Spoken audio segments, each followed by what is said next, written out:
حضور صلی اللہ علیہ وآلہ وسلم کی عمر 6 برس کی تھی۔ آپ اپنی والدہ حضرت آمنہ اور خادمہ ایمن کے ساتھ مدینے سے مکہ تشریف لے جا رہے تھے۔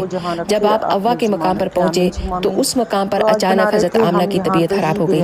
6 سال کی عمر میں اپنی والدہ کا یہ حال دیکھ کر حضور ڈری آنکھوں سے اپنی ماں کو دیکھنے لگے اور آواز دینے لگے کہ امی جان آپ کو کیا ہو رہا ہے؟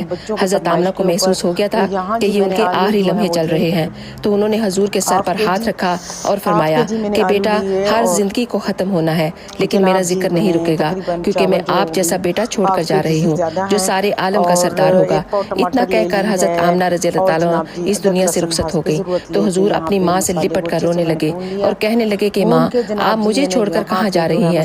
میرا آپ کے سوا کون ہے؟ حضور اور ایمن نے مل کر حضرت آمنہ رضی اللہ تعالیٰ عنہ کی تدفین کی۔ کوئی ایسا نہ تھا جو حضور کو تسلی دیتا۔ آپ بار بار اپنی ماں کی قبر پر لپٹ کر روتے۔ اللہ